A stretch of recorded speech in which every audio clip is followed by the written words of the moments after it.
That is right. You can celebrate Christmas with Raw 12:51 a.m., which is what you're listening to right now. Welcome back to the Warwick F1 show, where we're looking at the Saudi Arabian Grand Prix.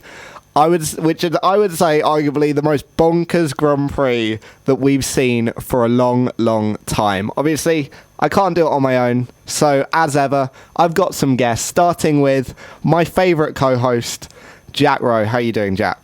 I feel like there's quite. Oh, shocking! All right, I'm so bad at this. Yeah, to be fair, I do it as well. I'm lucky. I'd be a bit disappointed if I wasn't your favourite co-host, because I am the only co-host. No, that was, I'm going to say it straight off, best race of the decade. Oh, wait, is this like a 2020s thing? It's the best race? No, since 2011 Canada. Oh, that's a controversial, maybe not controversial. We'll see what our other guests say. Obviously, it's not just me and Jack here. We've got Chinmay as well. How are you doing, Chinmay? Yeah, I'm good, thanks. I mean, what a race. My mind is still trying to recover from the events of Sunday. And yeah, that was just one show. Is what it is. I mean, yeah, I think that's the ways we'd be describing the race are probably ways we can't say on air. It was just so insane. But obviously, I'll come to our final guest. First timer on the show. How are you doing, Hannah? I'm good, thanks. How are you? I'm good as well. Yeah. I mean, you said that you were saying before you've lost your voice, partially because of this race, right? Yeah, I was at the pub and I was shouting quite loud at the TV on multiple occasions. So I woke up the next day with my voice completely gone, and I'm a little bit better now. But yeah, that's definitely good. A crazy one. Yeah, good to hear. Right, as ever, we'll come round, do our top tens. I mean, I'll start with Jack, but I think, based on the fact he said it's the best race since Canada 2011, I'm anticipating only one rating here. I mean, yeah, it's like 15 out of 10, but I guess if I have to stick to real numbers, I'll go with 10. Well, you're saying 15 is just not a real number. Yeah, well, you know what I mean. I know what you mean. Chinmay, agree, 10 out of 10? 10 out of 10, but that's just because it was just one drama. And Hannah, 10 out of 10 as well? Or? I think 9 out of 10, because the -1 would be for the dirty driving, in my opinion. Yeah, I think I'm going to have to agree here. 9 out of 10. I think the racing wasn't brilliant. It's just, I think, the spectacle around it. I know someone posted in our WhatsApp group just about an hour ago about an article Jack Villeneuve wrote about how F1's becoming a bit more of a spectacle and a showcase. And I feel like we definitely had that here. There was less about the racing and sort of more about everything that came with it. Yeah. Yeah.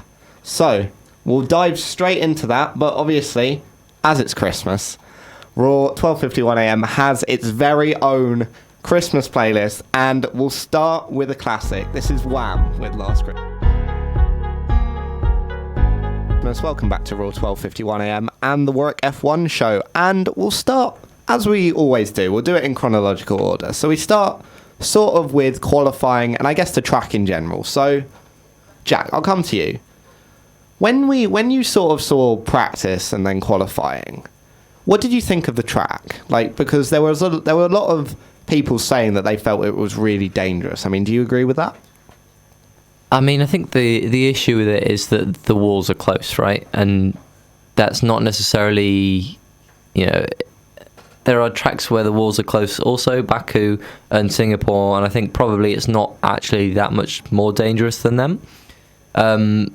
The issue comes, especially in qualifying, with that closing speed around blind corners, right? And we saw, I think, a couple of incidents, especially with Hamilton, that kind of thing, but it didn't cause any mishaps in the end. And there are some very wide open tracks where we've also had that issue. So I mean, Spain is a good example of one, right? Yeah.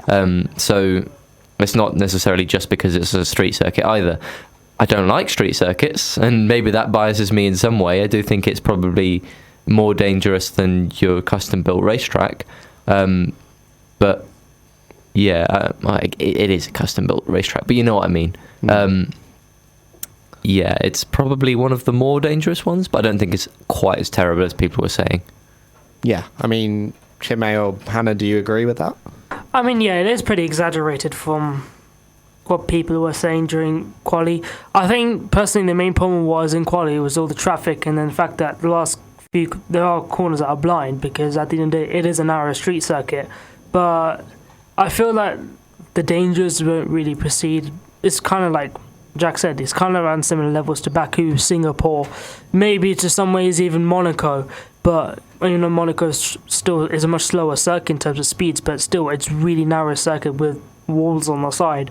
But yeah, it's, I think, in terms of dangerous, but it was really fun to see just watching the cars go around those fast flowing corners. In terms of just watching the cars go around that circuit, especially in quali, that was fun to watch.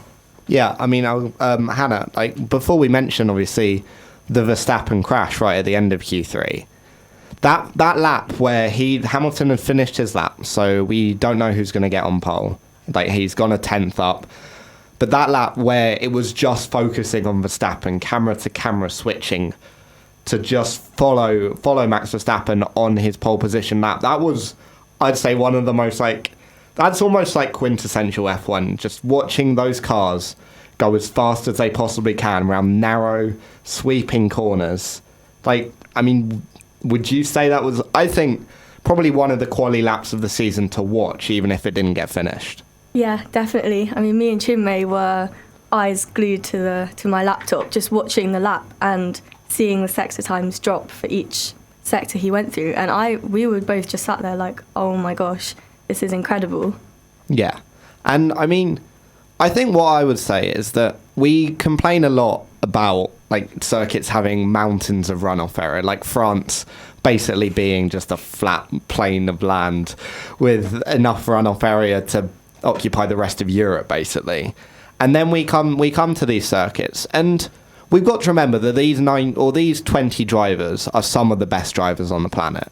Like, we can say easily that maybe the top 10 or 15 of them are the best drivers on the planet, and then you get maybe down into the bottom 5 Mazepin that maybe aren't quite as say it a bit louder for the people who didn't hear. Yeah, maybe Mazepin, but that aren't, like, they're getting into the other series that might also compete with them.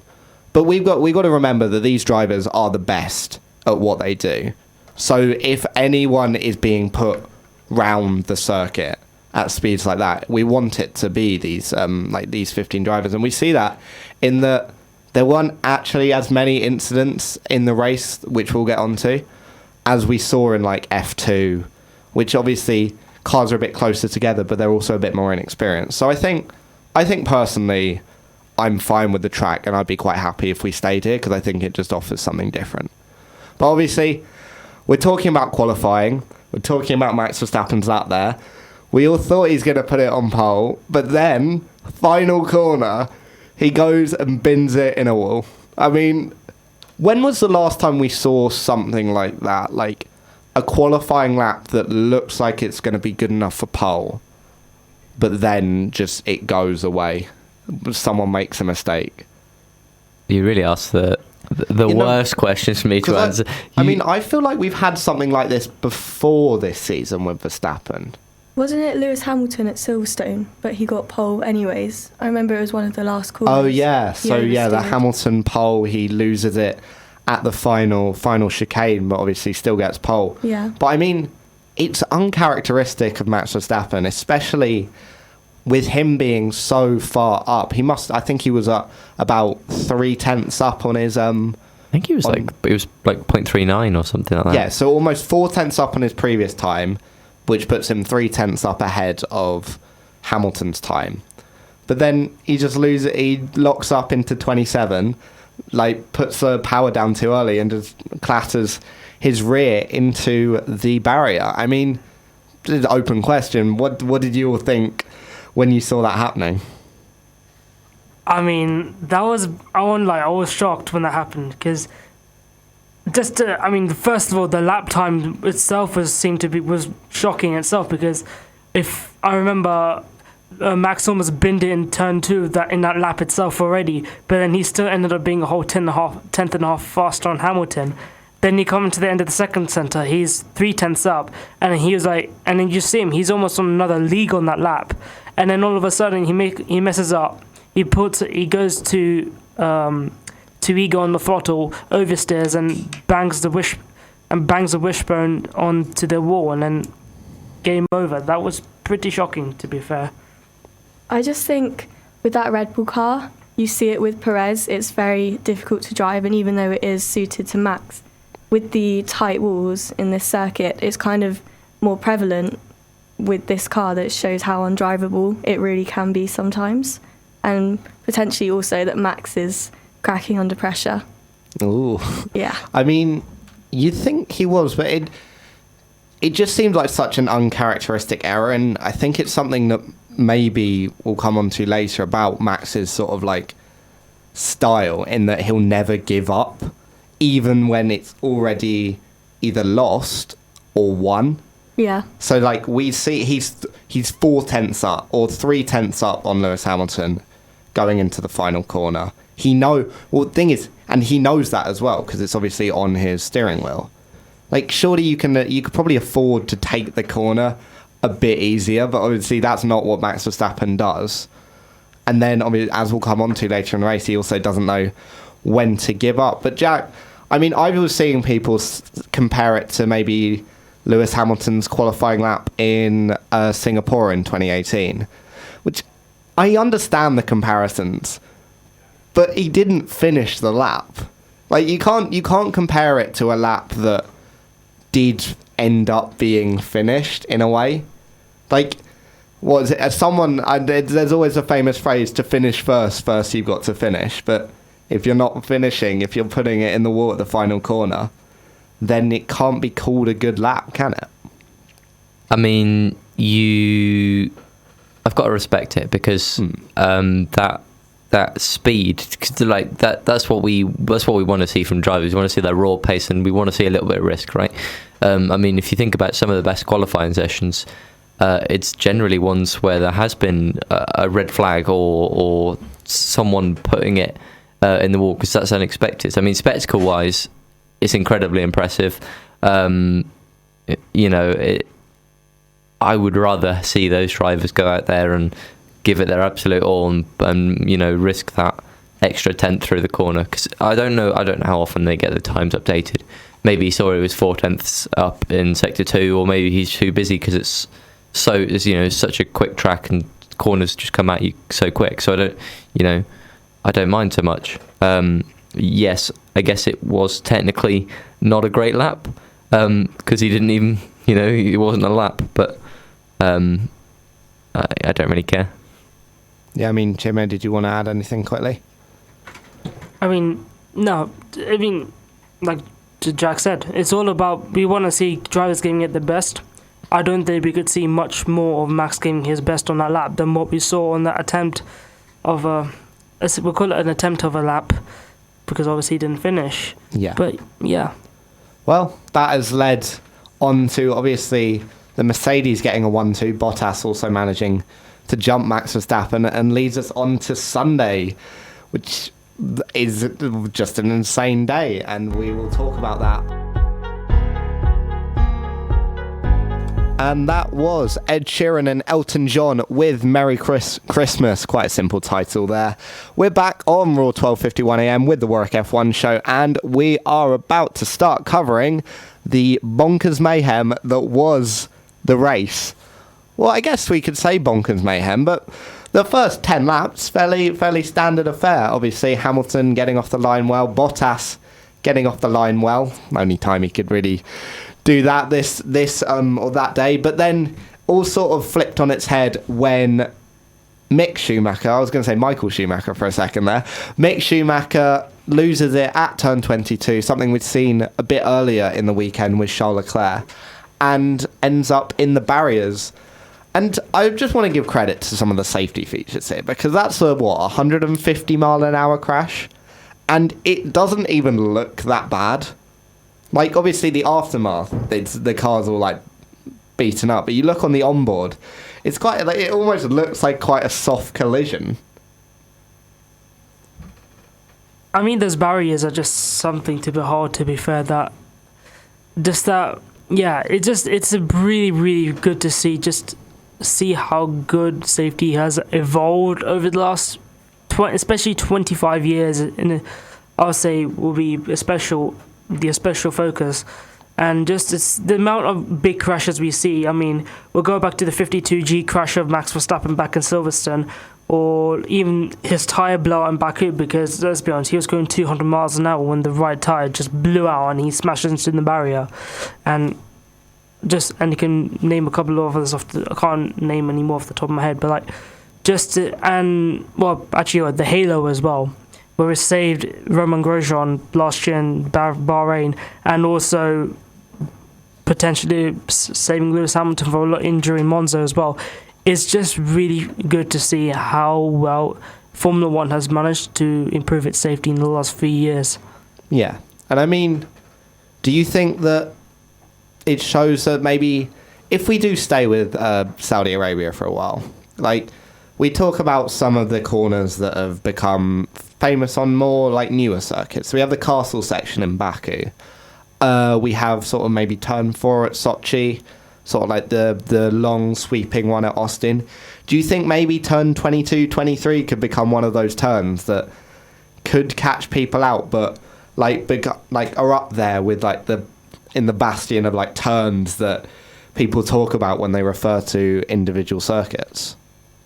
I mean, it's possible. A lot of those tracks have something really distinctive about them, though. When you think about Eau Rouge Raidillon, it's the elevation change.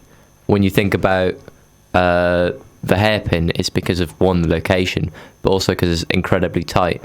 When you think about the Turkey, it's Turkey at whatever turns it is. The 4 apex, whatever.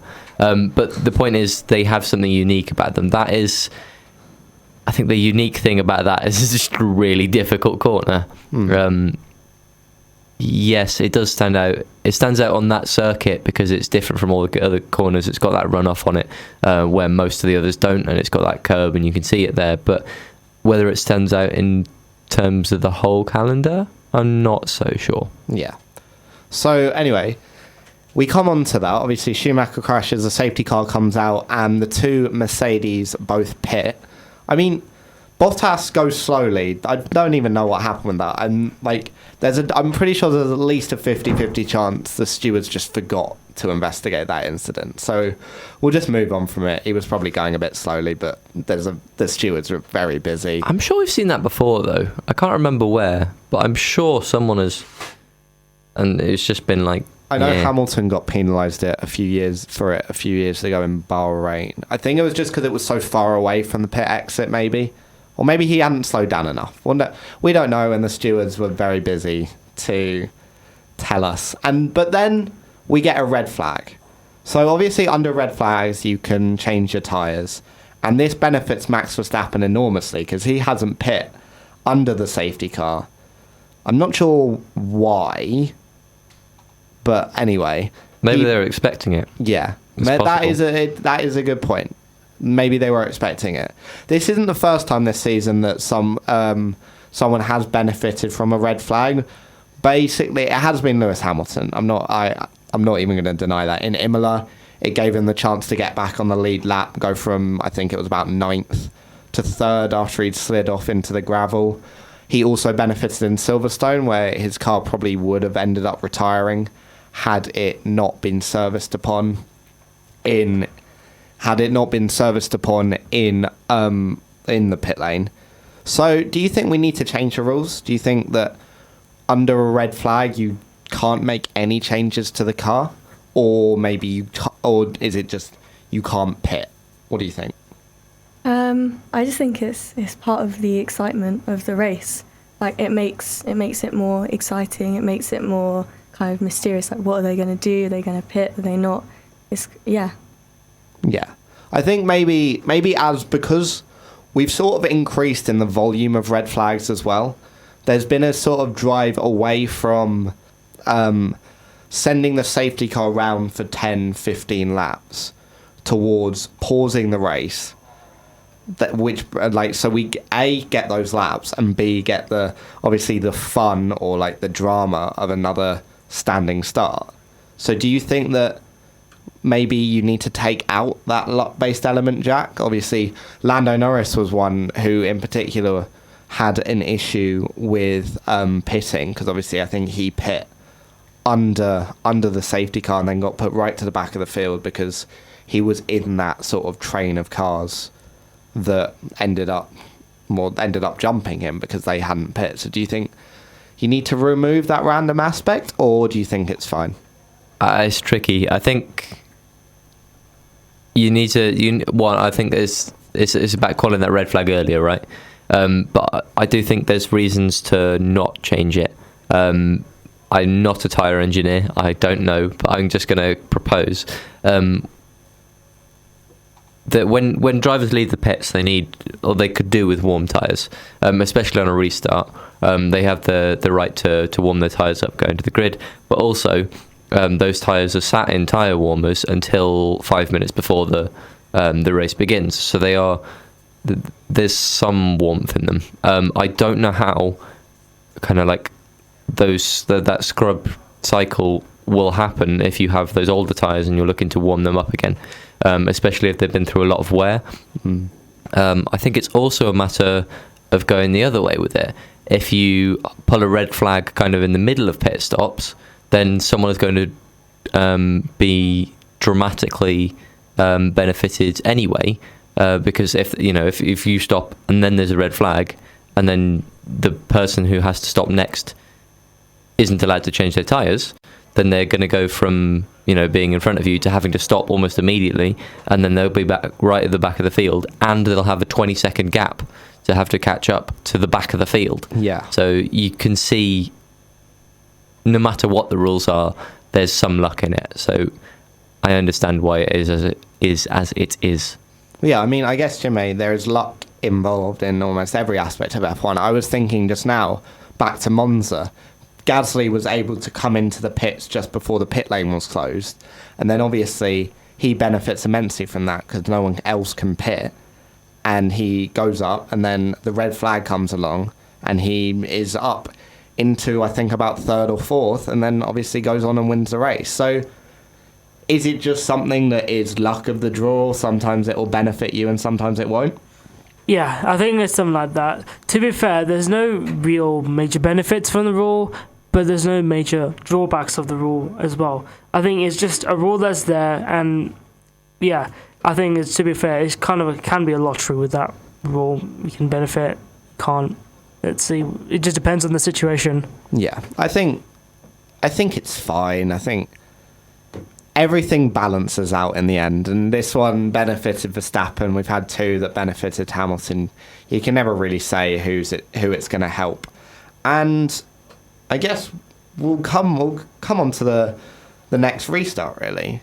So Verstappen's on pole, Hamilton's in second, Bottas is in third, and Ocon's in fourth. And this is where it started to get interesting. So Hamilton gets a much better start off the grid. He's a car going into the braking zone, so starting the braking, he's a car and a bit ahead of Max Verstappen. Verstappen goes round the outside. Hamilton admittedly does squeeze him, and Verstappen cuts the corner. As he's coming back on, obviously it obstructs Hamilton. Ocon's able to slide up the inside, and Verstappen takes the lead. Ocon's in second, Hamilton's in third. Thoughts? What do we think? Because I'll say my views last, as I always do, but we'll come to each of you. Do you think that was fair, or do you think that was a bit of Verstappen gamesmanship, shall we say? Whoever wants to. Oh, no, come on, someone else. All right, Hannah, I'll chuck it to you. It's first. so difficult to form an opinion on this, right? Sorry, I'll let you go. Yeah, well, that's literally what I've just asked you to do.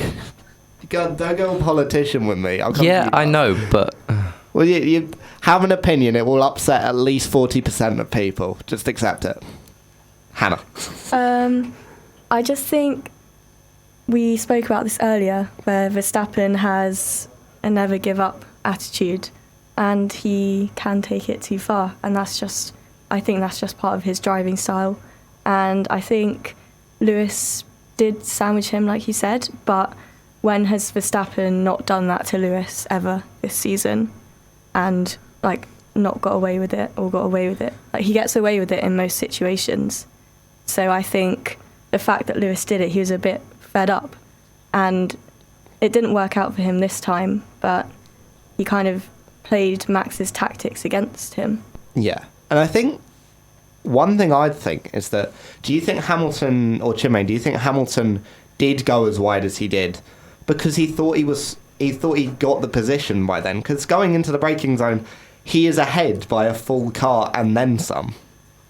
Oh yeah, I mean, I think Lewis is more than justified to take the corner at the proper racing line, going as wide as he would normally, going as wide as he did. I think that's just it's just Verstappen he was a bit too ambitious with that braking, I think.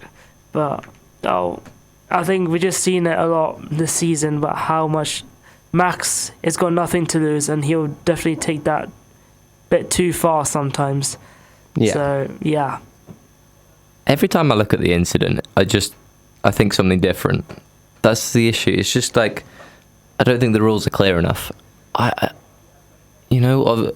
try and be as unbiased as possible.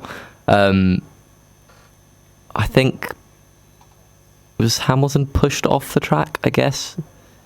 I think it was the way Verstappen came back on the track. Because, remember, so, first off, this turn 1 is genuinely dreadful for racing. Yes, no, I would definitely agree with that. That is something I can form a solid opinion on. There needs to be some sort of bollard like we've seen in other tracks, because this turn 1 is a minefield in terms of like how people defend and then cut the corner. So obviously we see turn 1 go straight into turn 2. So Verstappen's force off sort of bounces over the curb again in a sort of like Italy style, but bounces across it, because obviously when you're in the air it's quite difficult to turn a car. Is it? No, I haven't tried it, but I've been told it's difficult. So he bounces over the curb. Obviously he's still going straight, and Hamilton's trying to come round the outside, and Verstappen sort of like bounces in his way. Hamilton has to brake. Ocon is a bit further back, able to cut up the inside. So in the end, and we'll come on to this in a few seconds, it didn't get penalised.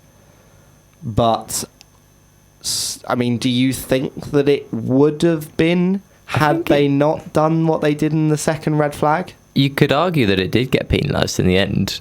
I think... Oh, yeah, no, actually, yeah, you're right. I'm going to have to, like... I don't know if I'm skipping ahead or not, but I think the offer that Michael Massey was giving to them was essentially saying, you haven't had the opportunity, or you haven't had long enough to give the place back to Hamilton. Would you like to do it now? I think that's what all this is about, and people are going, what's he doing? This is completely new, and it does seem a little bit kind of bonkers when you talk about it, but I mean, there was no change to what would have happened if Hamilton hadn't just been required to, if Verstappen hadn't just given the place back to Hamilton. And, you know, it would have still ended up Ocon, Hamilton, Verstappen a lap later. Yeah, and I mean, do you think he's... That's what I would have asked. I think, yes, yeah. You think the FIA I would have, were right? yeah. If I was Michael Massey, I would have said, you need to give that place back. I'm definitely not just trying to watch it right now and to form another well, you opinion. need to, don't you? Because it's just so many incidents, and you... See, I can't... Like, I've just watched it there, and I can't really tell if Verstappen has... not a right to the corner, but a right to even go for it, because he's so far back when they start braking. It's a difficult one. I think, to be honest, this is probably the only thing the FIA managed well, because, as we'll come on to what Jack was mentioning there, during the second red flag period, the FIA and Red Bull were sort of like negotiating as to where Max Verstappen would start. Do you think that was obviously a byproduct of obviously getting a red flag just instantly after the first one, and it sort of just clears the air, and like we go back to how it probably should be with just the start? Or do you think that is a bit of a weird thing to do? I think that's For me, that just sounds like a Red Bull thing to do. I mean, I would say it probably is just the negotiating is probably part because of that red flag. Because if there wasn't a red flag, if all the stuff didn't happen behind the two front runners, then maybe it would have just been the fact Verstappen has to get the position back. But I think because of that red flag, obviously there's extra time and stuff like that while they wait for the barriers and stuff for the cars to be cleared. Obviously Red Bull will try their best to try and reduce the punishment Verstappen will get for ultimately overtaking off the track and getting an unfair advantage, which I think is the official language. But yeah, I think it was just more of a Red Bull thing to do to negotiate what they can. But I guess, Hannah, it's sort of an optics thing, really, because it doesn't really look good that one team can sort of negotiate their way to a punishment they like, in a way. Yeah. And I can understand why the FIA done it, and to be honest, it is almost what I would have done, because you want to get it sorted out, but I think it's just the look of it. Like, surely... I think it was the wording of it was an offer, as opposed to you will start third behind Ocon and Hamilton, or we will give you a penalty. It was almost like we're willing to work with you, and that's not what the people who make the rules should be saying to the people that they apply the rules to. Yeah, I agree. But I think with the offer that they gave, I think that was completely the right offer to make or punishment to give. But I just think maybe if they didn't word it in that way, Red Bull might have been a little bit more explosive in their discussions, and that was the best way to manage the Red Bull team in a way that they got kind of the fairest overall punishment.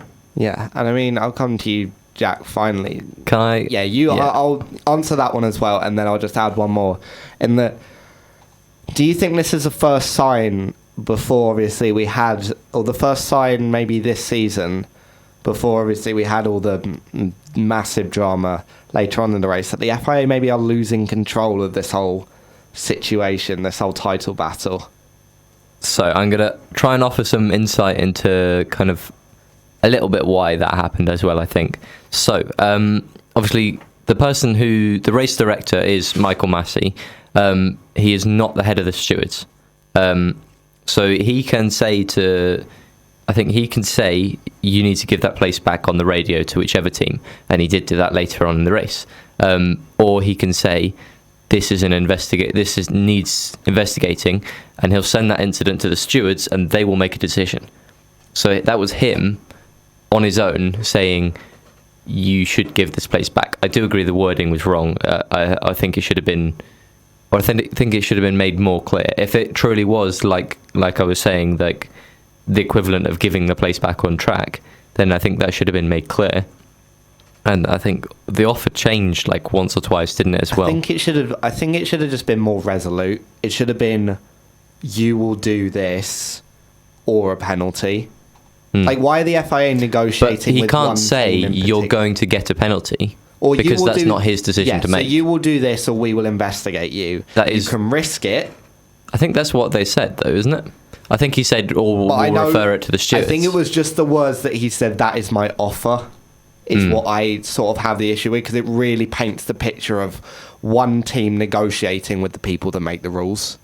Yeah, no, I agree with that. I think, yeah, because there are those two kind of bodies that are looking to enforce the rules at the same time. But yeah, you're right on that. What was your other question? Whether they're losing control? Yeah, do you think this was the first sign of them losing control? I think this is the 20th sign of them losing control, frankly. I think the fact they don't have a consistent stewards team, you can see throughout the season that I don't know how much communication the teams have had with Michael Massey before. We've seen that this year, right? We've actually started to hear that on broadcast. But whether it was like that before, we don't know. The teams might be trying to play it to their advantage, over the radio as well. But God, I wish we could uninvent that, because it's just the whining and the whinging we've heard. I just don't think they should have a direct line to him. I think they should, if they want to talk to. I want to say they've always had a direct line. Yeah, I think probably, but how they use that is a different matter. Oh yeah, definitely. Well, of course, when you get on, but you see drivers do that now, and they're always getting on the radio complaining about, like Verstappen was complaining about Bottas. His engineer, actually, I want to mention that quickly, surprisingly animated is the word I'd use. I would expect the swearing to be coming from Verstappen's end, but it was coming from the engineer, and it really, maybe Red Bull, I think genuinely it is just becoming a war between the two teams. I'm sure there's been some work with a psychologist, and you'll work with your race engineer as well, because they're more than just, you know, another engineer that's just talking to you in your ear. They're in charge of the psychology. They're in charge of hyping you up, calming you down, getting you there. So I'm sure that was a measured decision, or at least like there was some thought going into it. And just quickly before we go to another break, the incident that caused the second red flag, anyone at fault? Obviously we had Leclerc sort of tagging Perez, puts him off into the barrier, into the retirement, and probably sealing the Constructors' Championship for Mercedes. What's the gap now? 29 points? That's quite big for one race. And then obviously in the melee, Mazepin rear ends George Russell, and Perez is quite lucky not to be collected by anyone else. I mean, I've said, is anyone at fault? I really don't think anyone is, but unless we want to add anything else on the incidents. I just think it's heartbreaking for Perez after his recent form. Like the shot of him standing on the racetrack with no one else there. I don't know if he was standing there because he was upset or if he was waiting for a lift, but it was just heartbreaking to see. Makes for a good meme though. It does. Yeah. And I'm quite surprised that his car couldn't get going again, because he only seemed to tag the front. He only seemed to knock off the front wing. Surely you go from, and then obviously you're down to 16th or whatever. I can understand why Russell retired, and especially why Mazepin retired. But any reason why we might think Perez has retired? I think his car was going initially, like slightly, because I remember it moving a little bit, but maybe there was some kind of internal problem that caused him to retire. Yeah. Probably maybe some slight bit suspension damage when Leclerc bumped into Perez or something like that. Yeah, I think we saw at Austria, right? I think it was Ocon's. His front tire came completely off, and that wasn't a solid hit. But then again, later, also Ocon, two cars came over him at the same time. So yeah, I think the cars are unpredictable about what damage is critical and what damage is not. Exactly, and we'll speak after the break about one part of an F1 car that somehow managed to survive almost the entire race. That being Lewis Hamilton's front wing. But first, we'll take another break. Back on Raw 12:51am with the Warwick F1 show. And now we're getting into... Well, actually, not quite.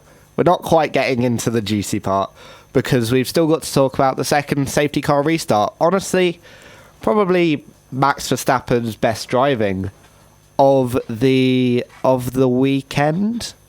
It was just a very good lunge up to turn. Jack, I view it. It was hard but fair, and to me, it was uncompromising. It was borderline, but it was fair. What do you think? Nope. I think he ran them off track. I think you know there was no attempt to leave space for them, and he could have caused a collision. I think. Obviously, 3 wide is always going to be really difficult, but there was no attempt to cut in left at all. He just took the racing line, and he was lucky they weren't there. I mean, do you agree? I'll just say that was just a good lunge, really, and then just going wide, 3 wide in the corner. At least one of them is gonna have to yield, and at the end of the day, Max did manage to have a really good grip coming out the exit of turn 1. So. I mean, personally, I just think it was a really good lunge. I kind of agree with Jack. I think it was a good lunge, but also was he P3 in the restart? Yeah. Yes. And he had to take 2 cars, and I just think it was quite optimistic to think that you'd make that out and not be kind of breaking any rules. I think it's sort of one of those that if it goes badly, you get penalised. If it goes well, it's i.e. my fine. pet peeve, right? Yeah, basically. Because, I mean, but the problem with that sort of is you can't really legislate for that. And it is a turn one thing. Turn ones are always different in terms Yeah, of rule it's true that applications. on a restart they are generally more lenient, and that's one thing I kind of agree with a little bit more. I think hopefully it'll extend a little bit further once we get more side-by-side racing next year. Yeah. Cross fingers. And then it was a bit dull for a few 20-odd laps. I think Sonoda hit Vettel. Sure, it's there. I mean, yeah, Vettel fought the entire field, didn't he? I know, Vettel hit Raikkonen. He got up to 8th at one point from about 19th and then retired. I don't know what happened. Vettel's race was a bit insane. You say it was dull, but there were 2 collisions and 3 virtual safety cuts in that period. Well, And Hamilton overtook Ocon and was hunting Verstappen down. that took about 5 seconds. It was ridiculously whatever. easy. Okay. I'm going to be honest. I thought it was dull because the Sky Sports highlights I was watching didn't show any of it. But now it gets interesting. Lap 36, 7. Lap 37, corner Lap 1. 30. Sorry, what? Turn 1, Yeah. lap 37. Lap 37. Lewis Hamilton gets a great run out of the final corner, turn 27. Gets to DRS. Is alongside Max Verstappen and slightly ahead. Am I right? Cool. And basically, Verstappen does it. It is a Brazil. It's like a carbon copy of Brazil. Verstappen doesn't really brake for the corner. Almost loses it, to be fair. He's proper had his tail proper swished out, and he keeps the position. And I think, especially after Brazil and before, obviously, everything else that happens, if he doesn't give that position up, it is a slam dunk penalty. I don't think that's... I refuse to think that there's any way you could argue that that's not a penalty for Verstappen if he doesn't give the position up. I'm sure there were people in the pub that were arguing for that. So, Chinmay, what justification were they using? I'm not saying you agree with it, or do you? No, that was 100% a penalty. I mean, he literally went off the track and he pushed Hamilton wide in that corner, and that was Hamilton's corner at the end of the day.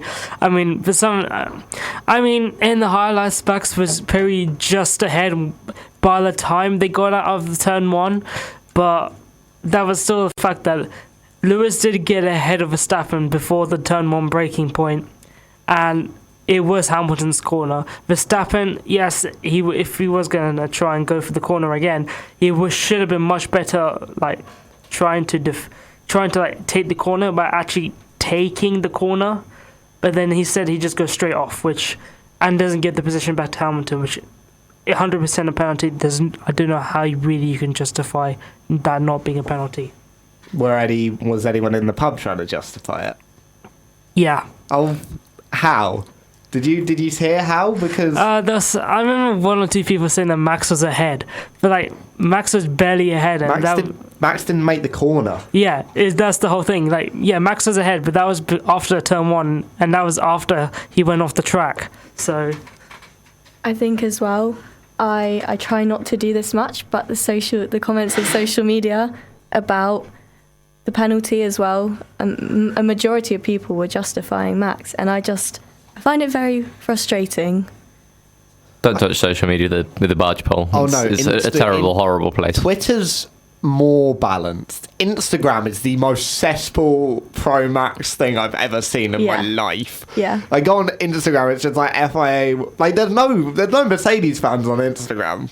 I don't know where they are, but I think I'll come to you, Jack. Obviously, I think the general consensus is it would have been, or let's say it is a penalty, and then it was a penalty, and then wasn't it? Yeah. Yeah. So if the FIA give it a penalty, it is a very Brazil-like incident in that they both don't make the corner.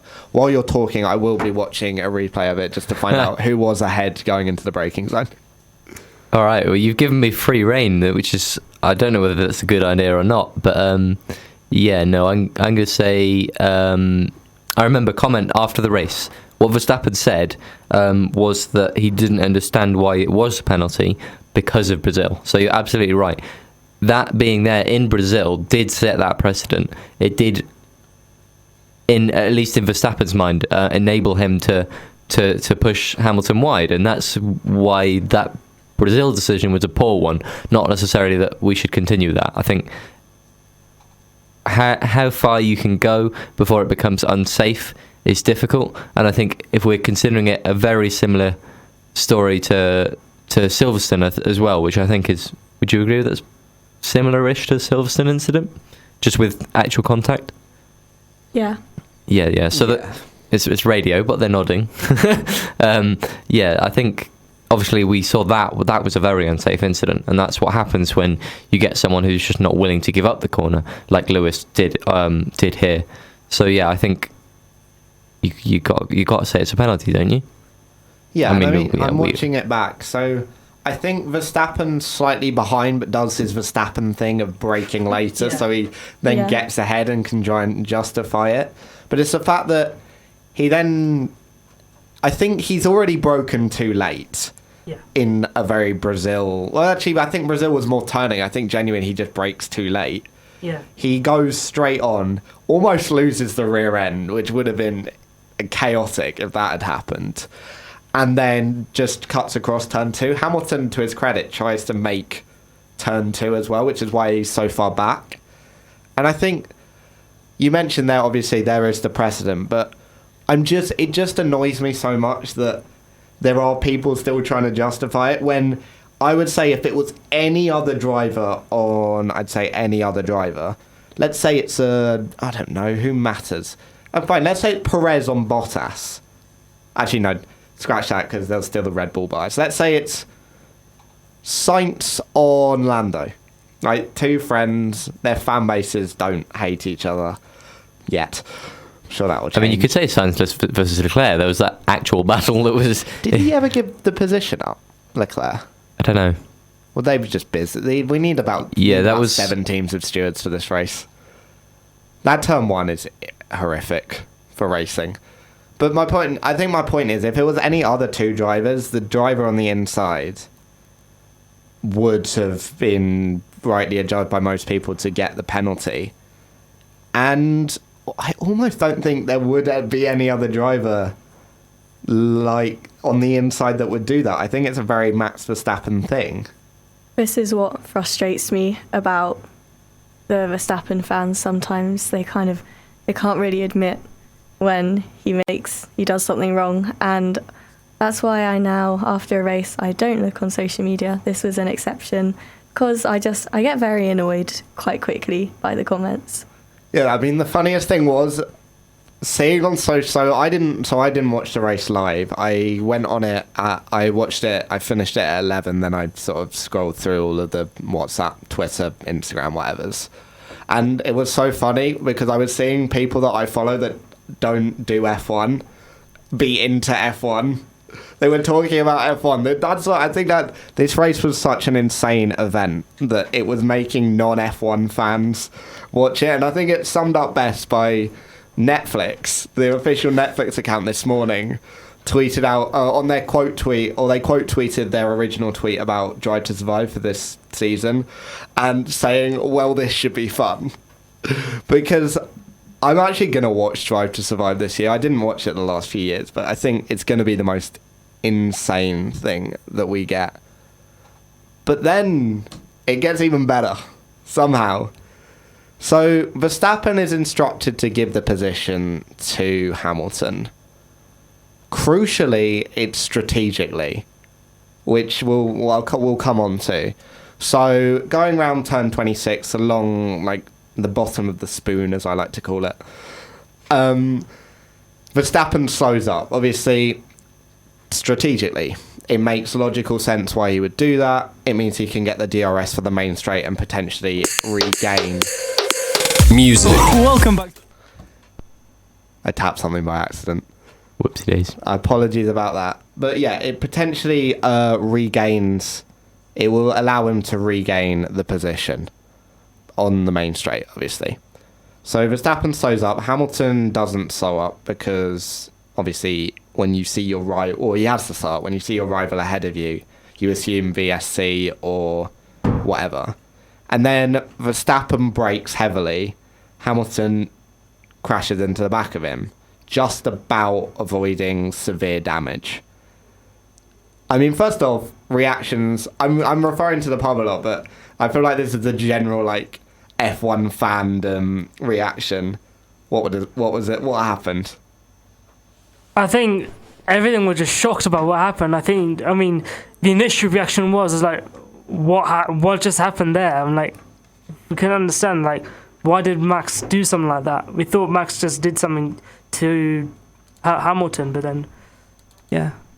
I think everyone was just like, whoa, when it happened, because, like you said, no one was expecting it, and people were like, what is Verstappen doing? So obviously, we'd only seen it that one time. We didn't really know why he did what he did, and we didn't know about the miscommunication.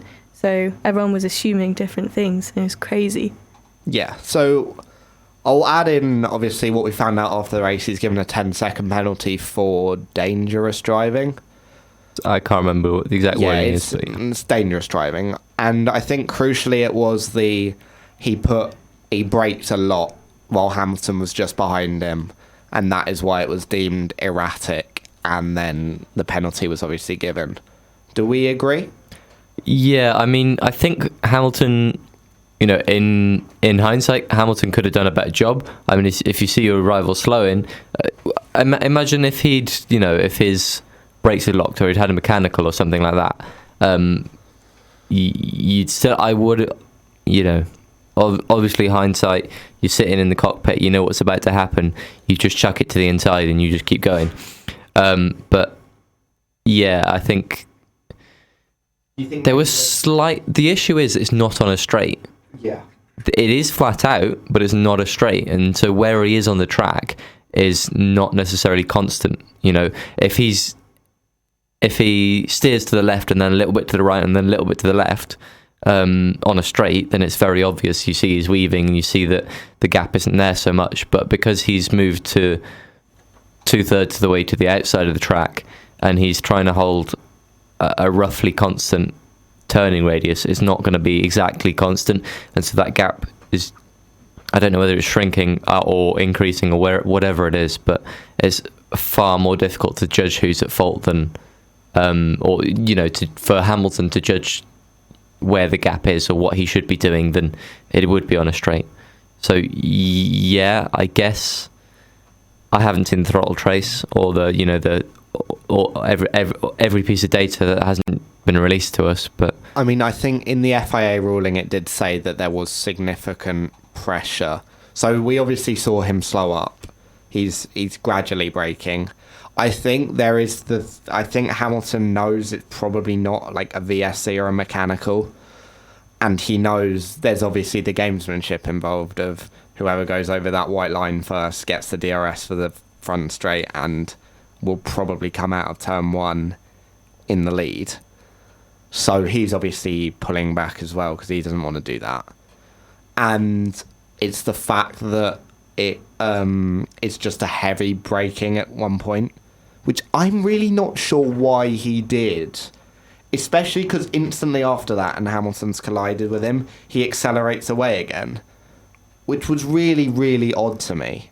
I mean, do either of you want to sort of speculate as to maybe why he does that? Maybe the heavy braking's easier to explain. He wants Hamilton past him as soon as possible. But then why does he accelerate away again?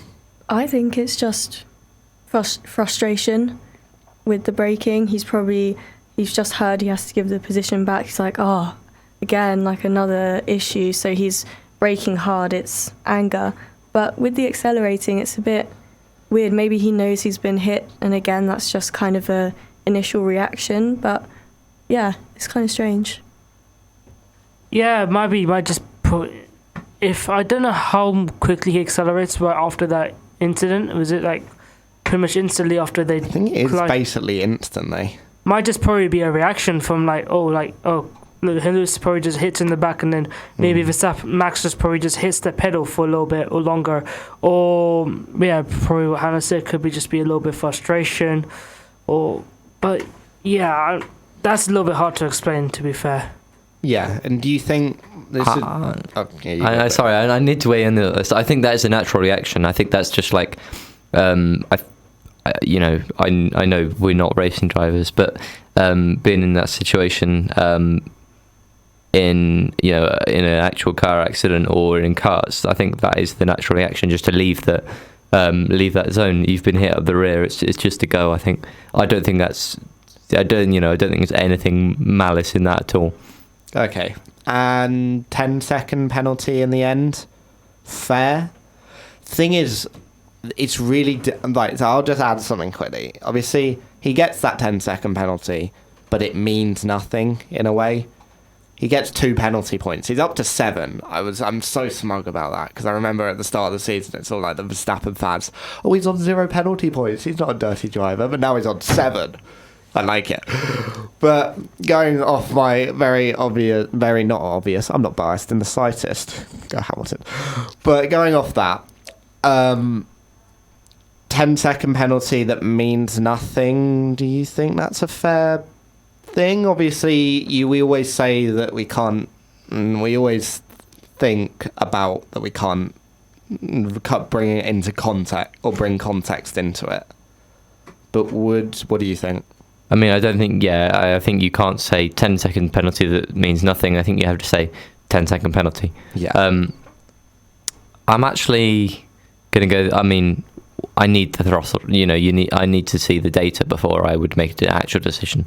So I don't want people going and stick it in the YouTube comments and say I'm bonkers. But I'm not so sure that it was that bad. I think obviously again we've seen the fact that we see a collision and then the immediate reaction is to try and penalise someone more harshly than you would if there was no collision. But it felt like there was room for Hamilton. I would have maybe given 5 seconds, or maybe because he was trying to give the place back anyway, right? So I would have said, give the place back. Don't know.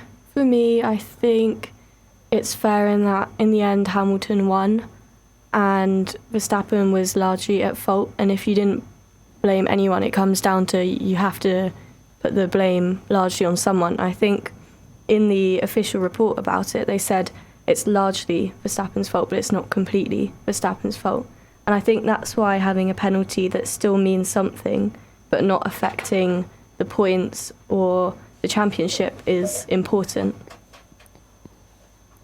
I mean, yeah, I think I agree with Han on that point, but I just feel that the whole thing was just a massive miscommunication. There was just Hamilton was confused why Verstappen was slowing, because obviously he didn't get the message that Verstappen was giving the position. But Verstappen did ultimately give enough room for Hamilton to pass on the inside. And Hamilton did get too close to Verstappen when he was going slow as well. And on the flip side, yes, Verstappen, I think he was going too slow on that back straight. Well, it's not a straight, but it is a flat out corner, and you're going 160, 170 miles an hour on that bit of the circuit. And I feel that he was going a bit too slow on that section. But I think it was just a whole miscommunication. So I think, yes, maybe 5 seconds might be good, but it was just something to affect it. But yeah, I think it was just a whole miscommunication, whole bunch of things went wrong in that little bit. I've actually very slightly changed my opinion. The right thing to do is move to the side of the circuit and slow your pace by 20, 30 miles an hour, right? But if they don't overtake, you just stay at that pace. That's what you should do, right? Yeah. And he didn't do that, so yeah, maybe a penalty for Verstappen. I think coming on to that as well, just one final thing. Do you think the rules need to be changed on how you give positions up to stop this gamesmanship? Because obviously, we'll bring it in quickly because there wasn't this, once we finish this, there's not really much else to talk about. Verstappen, the first time he gives up the position, he immediately takes it back into turn 27. And I guess, first off, do you think that really is giving up the position? And secondly, do you think the rules need to be changed in some way so that this sort of issue isn't possible? Either they give up the position at the end of the final DRS zone. I would say turn 1, but there are tracks like Austria and Baku where you have DRS zones after turn 1. Do you think that the rules need to be changed in how positions are just given up between if they've been overtaken unfairly? Cool. All right, me again. Yeah, I mean, it's interesting how you try and enforce that, though. You're kind of right, but do you have to then say this is a DRS zone and this is a re-overtaking zone? Or I think there has to be some kind of... you can't say it's black and white. The black and white thing is to say that he's, his nose is behind the wing of Hamilton's car at some point, and so he's given the place back. But, Hamilton doesn't have a reasonable chance of holding on to it. So, yeah, it's barely happened at all. That's just him exploiting the rules. So, yeah, there needs to be something in the rules about it, but it's not as simple as saying, whether it's happened or not. It should be in the spirit of the rules. So the stewards have the right to say, if the person who should have the lead of the two drivers hasn't been given a genuine chance to stay in that position, then they have to give it back again, if you see what I mean. Yeah. Or maybe do we need on each track a designated re-overtaking zone? Somewhere that doesn't offer the opportunity to do something that Max Verstappen did, to just dive straight back down the inside. I'm thinking, if we take, for example, let's say Silverstone, maybe there's a re-overtaking zone on just maybe before the final chicane, so you have to give up the position there, or just on maybe not there, maybe that's where the FIA work it out, but on every track we have a zone where any positions gained illegally are conceded, and it's designed in such a way that it can't be immediately taken back. What do you think of that? I mean, that could work, but it'd just be depending on... But some tracks will be a lot more difficult than others, something like Monaco, where there's no runoff areas. But, yeah, and then at the end of the day, they've got to make the runoff area in such a way that it doesn't give the person conceding position too much disadvantage at the same time. Because at the end of the day, you don't... Say if you're... At some point, you end up overtaking position when you were 1 second behind, but then if you go in that area, you end up 4 seconds behind. And then at the end of the day, you're losing out by giving the position back even more than what you are. Well, maybe not like a runoff area, but just on the track, you give up. The overtaking zone on this track is between corner X and corner Y. You give up, if you've gained a position illegally, you have to let the car back past between X and Y, and then designate it in such a way that you can't just steam back up the inside. Or maybe even you have to give it up between X and Y, and the car that's been given the position has to be ahead at corner Z. Or just even they have to be ahead at a specific corner. I think, would something like that maybe improve it and reduce the issues that we've been having? I think sounds like a good idea. You should go to the F1 stewards and pose the idea. I've got a slightly different proposal. They have to give it up and leave a gap of 1 second, so that when they hit in that DRS, I guess you could be half a second behind, then drop back to 1 second and then come back again. But that, then you've clearly given the space back, and they have some opportunity to defend. Yeah, I think we sort of all seem to agree that we can't. Either you've got to have a designated area for allowing people back through, so we can't have this gamesmanship, because at the end of the day, it's not safe. What happened with Verstappen and Hamilton isn't really that safe, because Hamilton very easily could have rear-ended Verstappen, and then you've got two cars sort of not beached, but potentially anywhere on that track on the fastest and most blind corner on the entire circuit. That's really unsafe. So maybe I think we just need something that eliminates the gamesmanship and also eliminates the possibility that a car can just come straight back and overtake. I mean, anyone else want to add anything before we go to the break? I mean, I think it doesn't necessarily have to be a single place on the circuit, because the issue is if you've just passed that, then you have to wait longer. Imagine if it's like the last lap of the race and it's you can't overtake until this point. A bit like I think it was at Bahrain. Was it penultimate lap that Verstappen had to give it back? That kind of thing. So that would have influenced that. But yeah, I think I like my idea still. Yeah, I think it's an idea. Obviously, we're not the stewards, but it's an idea I think that needs to be looked at. But we've been talking for a while now, so we'll take another break. And here is Justin Bieber. Yep, make sure to stay tuned for the Raw Reset coming next year. And welcome back to Raw 12:51am with the Warwick F1 show. And sort of the end of the race. Nothing else really happened. Hamilton... Well, actually, Verstappen gave Hamilton the position. Probably didn't need to do that. Hamilton, I think, by then was a bit fed up of Verstappen. Didn't give him enough room in the slightest. I mean, he got I want to say he got a warning for that black and white flag. But I think by that point he was past caring about what Verstappen felt about any of his decisions. Nah, he didn't. He just forced Verstappen off the track. There's nothing more to say. He got black and white flag. Lewis doesn't care. He's got the race now. Who cares? No, I think. Yeah. Drama over. I think by then it was almost justified, and it. You know what? Maybe it was almost justified because how Verstappen was clearly he was trying to wind up for another just re-overtake down the straight. It was a bit of a error of judgment that Verstappen did let him pass when he didn't need to.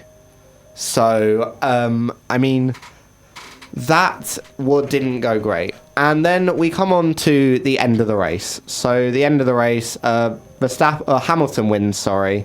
Verstappen comes second, and Bottas beats Ocon on the line to come third. I was a bit disappointed by that. You always like a midfield podium, don't you? Yeah. Can I go backwards just like 3 seconds? I just want to talk about that lap 43 incident. The thing is about that is that I think possibly in the rules it would have been an issue because he has forced him off the track, but he's forced him off the track on entry to a corner where there is significant runoff. There's been no danger to either participant, and yeah, he's just trying to defend his position. So that's where the difference is. I think maybe if the FIA are internally consistent, they should have had a look at it, but we all know that they aren't. Especially this year, they've been terrible, and I don't think it should have been punished because again, you're never going to cause. You're never going to put someone in danger in a corner like that with slow entry, plenty of runoff.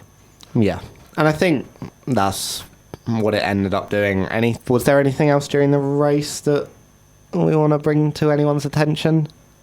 Final few laps? I think it all just petered out and we were basically just recovering from the insanity that had just taken place. I think honourable mentions would be Carlos Sainz, P15 to P8, and Lando Norris, P19 to P10. Yeah. Why was Lando 19th? Oh, he'd just been ruined by the red flag. Yeah. Yeah. Well done to them. But then after the race, it was very tense, basically. And so Verstappen was going on a lot about how... First off, I want to add this quickly. Verstappen won Driver of the Day. And I'm sorry, we've had some egregious Verstappen Driver of the Days. The one in Austin, I think 2018, where he retires about 20 laps in and wins it, spring to mind. But I'm sorry, the amount you have to be biased to think that Verstappen won Driver of the Day, not over Hamilton, but over Esteban Ocon, who has driven... So he got lucky after the first safety car, or first red flag, because he had the pit. He gets into first for the second safety car restart. He drives in third for most of the race, and he loses out on a podium by 1/10 of a second. There is absolutely no way Ocon shouldn't have won Driver of the Day, and it means nothing, but it still upsets me that Verstappen was given that credit. I mean, anyone want to add anything? That is just absolutely bonkers. I don't know why Verstappen Driver of the Day. I mean, he was by far the roughest driver. If there was something called roughest driver of the day or most aggressive driving, then yes, 100% Verstappen. But Ocon did a brilliant drive to try and keep Bottas at bay until the very, very last second. Yes, he was lucky, but he had managed to hold on to that third until the really, really last few yards. But yeah, it's just... I'm going to play devil's advocate, and I think there's two reasons why he might have been voted driver of the day. Number one, the voting opens 10 to 15 laps before the end of the race when Verstappen was still leading, and he come through from third. And to be honest, his restart was pretty decent. If it was decided that he was allowed to get away with that, then so be it. It was a decent restart, and when the championship is so important, then having the wherewithal to make that dive bomb, that's impressive. Number two is because so much of this race, and you'll notice it in the podcast, is about those top two, right? And how many laps did we see Ocon get? Even at the end of the race. No, that is another thing. The TV direction was appalling.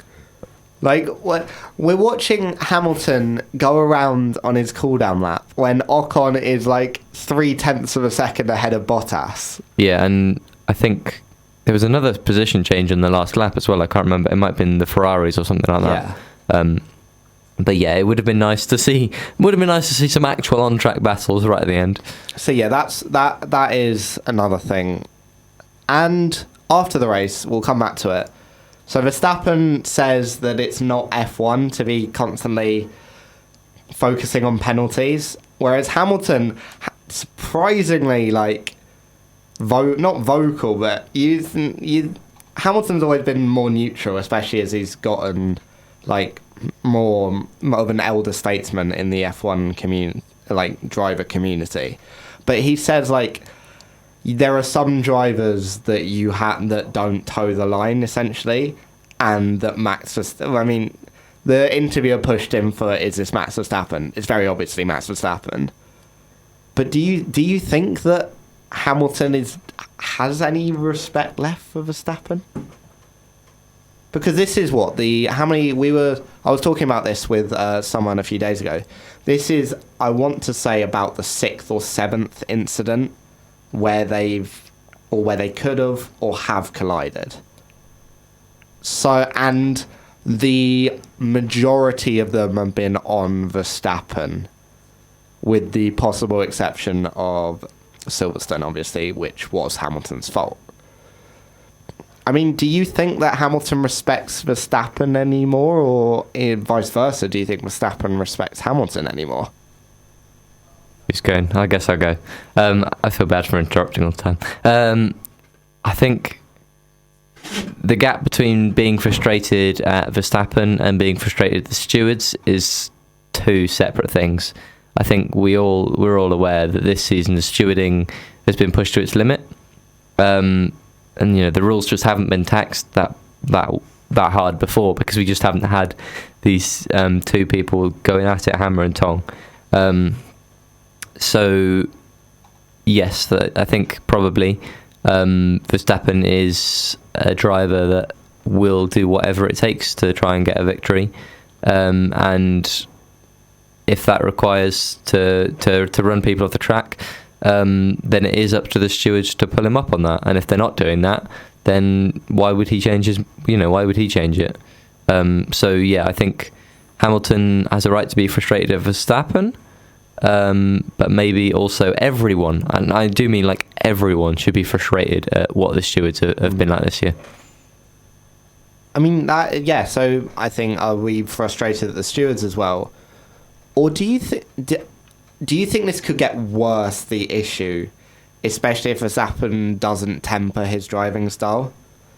Because realistically, we hope that in 2022 we're going to have 4 5 drivers potentially challenging for the title. We're going to have 3 teams up there, all of which have got, or especially McLaren have got 2 very good drivers, Ferrari have got 2 very good drivers, Mercedes will probably have one of the strongest pairings the sport has seen for like a long time, with Hamilton and what is seemingly his natural successor in George Russell. Then Red Bull, Verstappen, even Perez, and then maybe we'll see a team coming from the more midfield area to rise to the top. If Alpine can get up there, we've got Alonso, Ocon, and then Gasly if AlphaTauri rise up. And just what we're hoping for is a lot of potential drivers up there. And if Verstappen's driving like he is with Hamilton, but with all of them, you'd think that he might start losing friends quite quickly. So do you think he does need to change his driving style? Probably just need to calm down a little bit, especially, or at least just judge better when to back out of a corner. Because I think the majority of the problems that Verstappen's had this year, in terms of on-track battles, is just knowing when to back out of that corner. I mean, look at Monza, where he literally ended up on top of Hamilton. Brazil, where he's just, let's say, make the corner, let alone. lack of turning into a corner, or even the two incidents, I would say, where he literally just cut across turn 2 last weekend or so, and just trying to be, he is over ambitious in a way, but I think he's taken that attitude of being a person with nothing to lose, but too much type thing. I think probably is the added pressure that he's got of fighting for the championship for the first time in his life for a Formula 1 championship, and obviously if he wins, this will be his first victory in a single-seater. First championship, I meant. Yeah, and I mean, Hannah, he's always said that, or Verstappen has always said that it hasn't really affected in the title fight, but do you think that is the case, especially as the start of the season we had a few minor incidents. We looked to Imola, where he forces Hamilton over the curb, Spain, where he comes sort of barreling in, Hamilton has to back out, otherwise they collide. So the start of the championship, fairly innocuous between the two. Then, to be honest, they're not even on the same piece of road that often. Then we go into the middle. We have, obviously, Silverstone, the first flashpoint, Hungary, where obviously the teammate gets involved, and Monza, where they collide again. But then we've come into Brazil and Saudi Arabia now, and that's 2 out of the last 3 races that have had real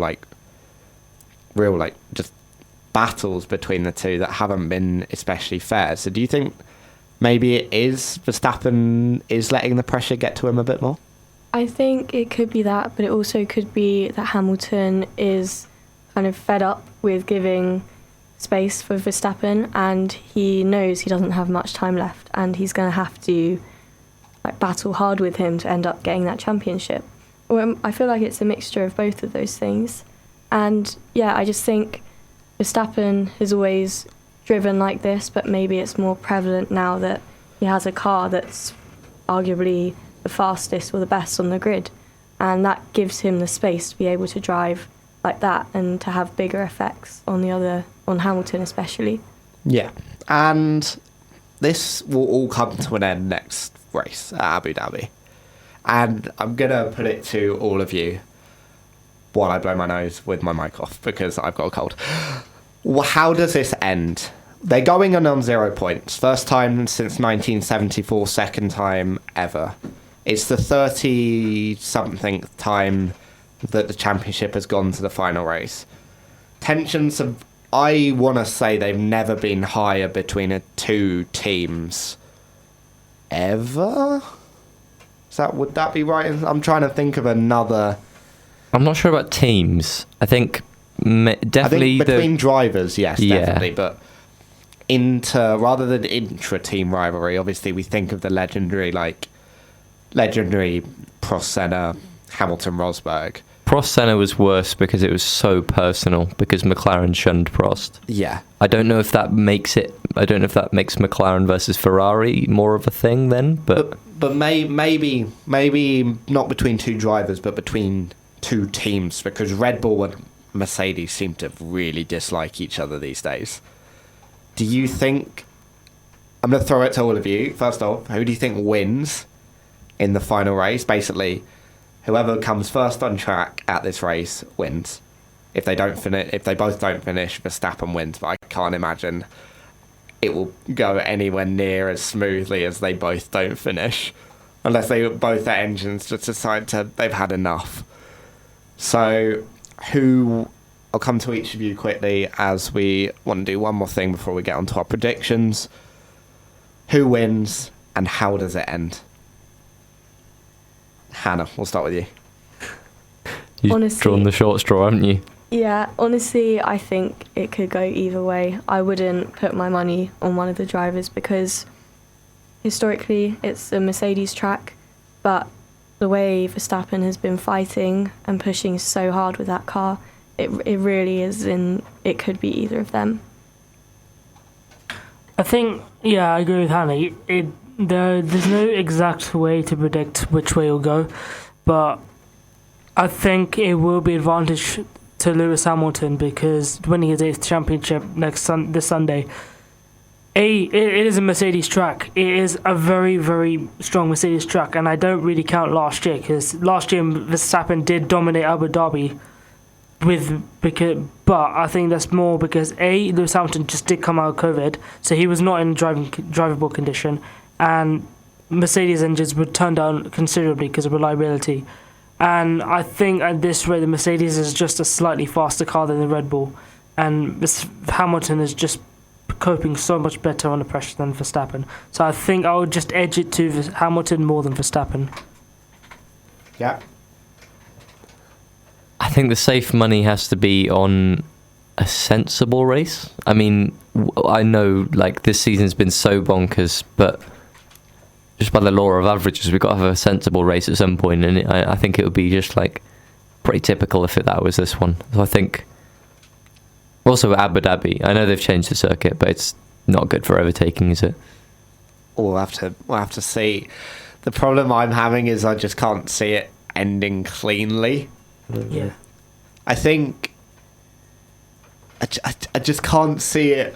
Like, we've had so much bonkers highs and low. I can't see it not ending, just ending boringly. I can't see it like just being boring in a way. I think either they collide, something happens to one of their cars, someone else gets involved. I feel like the stewards will have a final say on something. But I think one thing should be clear in that if any of the team, like if Perez or Bottas get involved, or if Hamilton and Verstappen, I'm not putting most of the impetus on Verstappen because he technically is in the lead, so would benefit more from them two colliding, because Hamilton could very easily do something as well. I think the FIA need to be as clear as humanly possible that if this championship is decided by anything that looks like deliberate, then disqualifications need to come in. I think if Bottas hits Verstappen, then Mercedes disqualify from the constructors, Perez, and that's the same with Perez and Hamilton. And if Hamilton hits Verstappen and it looks a bit shady, or the other way around, either of them are disqualified from the championship. I think it needs to be cut and dry, and I really don't want it to go... I don't want it to end on a steward's decision that could be controversial, especially if it's just like a 10-second time penalty when some people think it should be 20. But that has been the end of our race coverage. We'll talk about quickly after the break about some of the things some of the drivers have been doing outside of the race, on just advocacy and things like that, because we always like to showcase what they're doing, get it out there. And then we'll come on to our predictions for the Saudi Arabian Grand Prix. And we are back with the Warwick F1 show, talking about not the Saudi Arabian Grand Prix this time, or for this segment, but a bit more about what was going on in Saudi Arabia outside of the racing. So, obviously, first off, Lewis Hamilton. We've seen him. He wore his LGBT Pride helmet in Qatar, he wore it again in Saudi Arabia, was a bit more outspoken at this race, saying that if he was part of the LGBT community, that he wouldn't feel comfortable racing there. I mean, thoughts. I mean, it's a very, very noble thing to do. I think Hamilton and the driver that we'll come on to have really taken the lead in advocacy rights, and it does help, especially because F1 is a sport that goes to countries that do have fairly suspect human rights records, so it is good to be seeing drivers take a stand for what they believe in. I mean, does anyone else want to add anything? I mean, I'll throw myself in there. Member of the LGBT community myself, so yeah, I appreciate it massively. I think, there are two approaches. I'm going to say, there's the Hamilton approach and there's the Vettel approach, and it's very different. But no matter what kind of attitude you'd rather have, I think that the fact those two drivers, and probably the two biggest drivers we've seen of the last decade and more, those two are standing up for that. I'd like to see more drivers do it, to be honest. I think there has been that lead, and then I would have expected a little bit more from other people, because it's not it's not an issue that's up for contention. It's just something that's clearly right and should be done about it. No, I do actually know what you mean, because you mentioned there the two biggest drivers, and we'll mention what Sebastian Vettel's done quickly. Obviously, women in Saudi Arabia were only given the right to drive a few years ago. So Sebastian Vettel hired out a local kart track on Thursday and invited some female racers from Saudi Arabia to go karting. I mean, Hannah, I know you mentioned it during the break. Well, what, as a woman yourself, how does that sort of... I'm trying to phrase it right, but how does that... Do you find that inspiring, I think is the way I'd put it? I think it's incredible what he's done for women in the sport, and Hamilton as well. And I guess growing up, I didn't really see many women in Formula One, and I was kind of questioning in my head, where are all the girls? I was always talking to my dad, saying, why are there no girls in Formula One? And I think it is so cool what Vettel's done, especially in a country that I think it's quite a scary thing to do, to get women to be driving in race karts in Saudi Arabia, where it was, like you said, illegal. I think it's, a really incredibly brave thing to do. And also talking about Rima Jafali as well, the Saudi Arabian racing driver, and getting her to talk about her experience on Sky Sports as well. I just think, as a girl, it is really inspiring, and I hope that we get more women drivers on the scene soon. Yeah. And obviously that is something that the W Series is helping to promote, and especially now that is part integrated into the whole Formula One, I guess you'd put it, structure. It's a very structured system now. We have F1, F2, F3 and W Series are all part of they're part of the weekend now. Yeah, it'd be nice to see W Series as a proper support event. I know it's been there, but it's kind of it's felt like it's been in the background a little bit more. I'd like to see it pushed a bit more. But it was nice to see Alice Powell on the broadcast as well. She writes for the race, and she's pretty decent on that. So, that's another. I don't think there's any coincidence that she was there at Saudi Arabia. But I think we'll just finish it off quickly. I think something you mentioned there before really does stick out to me, in that it is the two oldest drivers doing it, or not the two oldest, but the two most successful drivers doing it. Obviously, they've won 11 of the last 12 world championships between them, and then you don't really see it from anywhere else. And I'm quite surprised. It might change in the future, but I'm quite surprised, especially Lando Norris, maybe George Russell, Alex Albon, just because they've got such a platform online. I'm a bit surprised that you haven't seen them be a bit more outspoken.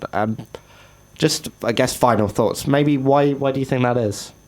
I think with Norris, he's quite outspoken about mental health. I know he's done a couple of helmet auctions for Mind and with the painting and stuff.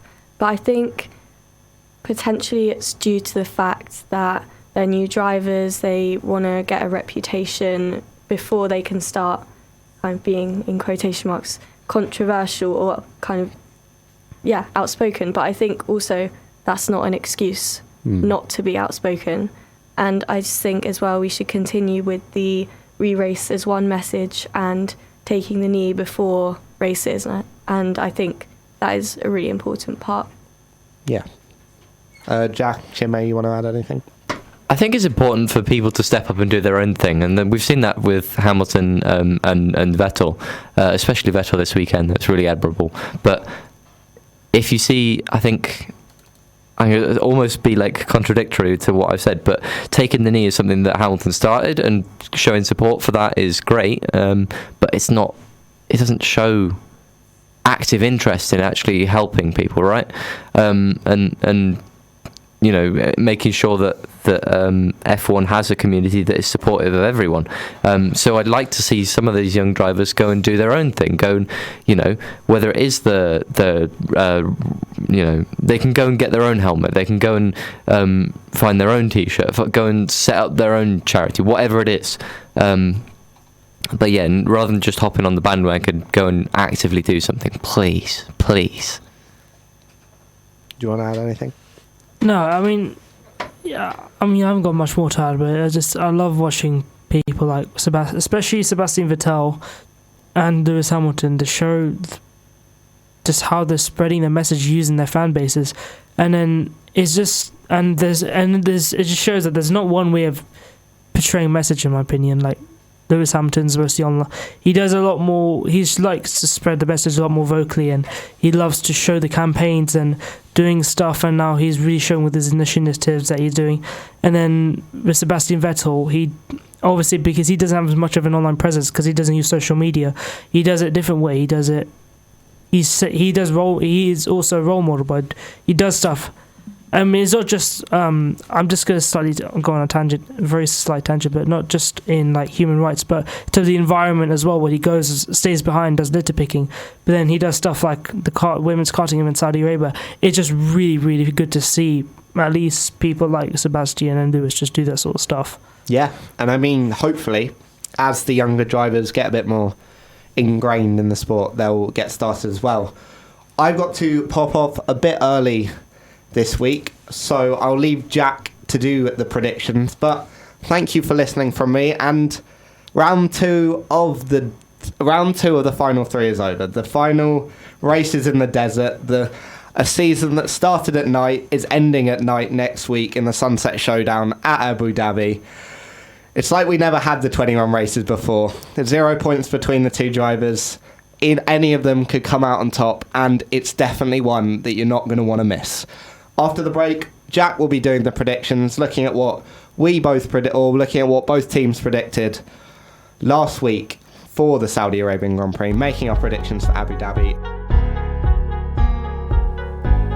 And it is nearly Christmas, and it is nearly the end of the season as well. We're going to go and we're going to look at some predictions for the last race of the season. But before we can do that, we got to go over our predictions from the Saudi Arabian Grand Prix, and I can see I've left my phone over there with the predictions on it. So I'm going to get Will to bring it over because he's back. He's going to have to sit in the guest chair, I think. It took less long than I thought it would. So how it's going to work is I'm going to say the two sets of predictions, one from F1 Society and one from Raw Sport. And then Hannah, who was not here last week and hopefully is not able to identify who's who, will decide who had the better predictions. So I'm going to pick one at random. We're going to go with this one first. So Team 1 predicted a Hamilton, Verstappen, Bottas podium. 4+ red flags over the whole weekend. Were there 3 in total? It was 3 in total, so that was close, but not quite there. Ferrari secure P3 in the championship. I mean, they basically did, but mathematically they have not. And then P7 exactly for Alonso, and did he DNF in the end? Or was he like 13th or something? Yeah, I think he was fairly low down. So that was Team 1. So they got the podium, right? but everything else was just a little bit off. And then Team 2 went for Bottas, Verstappen, Leclerc, which is almost totally wrong. Verstappen wins the championship, which was wrong. Ricciardo out in Q1, which was wrong. And a drink bottle issue for any driver, which was wrong. So, dare I ask, which team do you think won that one? I think it's a pretty clear winner. The first team for me. That's not unexpected, and Will and Chinmay are over there celebrating because Congrats. that was Raw Sport. So that makes it 4-3 in the championship. I think that's the first time someone's got the podium totally correct, isn't it? It is, yeah, but it was, to be fair, it was Hamber Bot. That's like the most boring podium you could have predicted. And it was correct. It was by correct. a tenth of a second. Yes. Yeah, you're right on that. I don't think anyone was going to predict Ocon either. Mind you, I did predict Leclerc. So, and of course we've got to move on. We've got to predict make our 3 predictions. So the podium positions again, and then 3 random ones for the Abu Dhabi Grand Prix this weekend. So nice and quick. Chinmay, give the podium ones first. We'll do those. Yeah, okay, so my podium is Hamilton, Verstappen, Leclerc. Okay. That's not too crazy. Why? What's going on with Bottas and Perez? I don't know. So I feel like something would just happen, and then I feel like Leclerc would just come through somehow. Okay, Hannah, what are Warwick F1 Society going for? We've gone for the classic ham ver bot. Okay. Nice and simple. In that, was it in that order? Oh, it was ham bot ver. Yeah. I feel like, I don't know. It could go either way. So Bottas gets in the way and makes 100% sure that Hamilton's winning that championship. And then your 3 ones, Chinmay. For I feel like I haven't said, but Chinmay's obviously representing Raw. Okay. I think the first one I got was a couple of sort of safe ones. A red flag in the main race itself. Okay. Any Mercedes and Red Bull drivers will have a crash. Either it'll be a crash into each other, like the 2 teammates will crash, or a Merc will crash into a Red Bull or something like that. So any of the 4 have a crash? Any of the 4 have a crash. Okay. And Into each other, right? No, just any crash. Oh, right. Yeah, and that's in any competitive session. And then the last one I got, Ferraris secure top 6, both Ferraris are in top 6 of the Drivers' Championship. So Leclerc and Sainz will get 5th and 6th in the championship. Okay, and R3, Hannah. Norris P5 Championship. He's had quite a lot of bad luck, but I feel like he'll bring it back, hopefully. Sonoda Points, he's been doing pretty well in the second half of the season. And Alonso fastest lap, which would be very nice to see. Yeah, because the title contenders won't have much chance to go for that. We're going to have to end very quickly.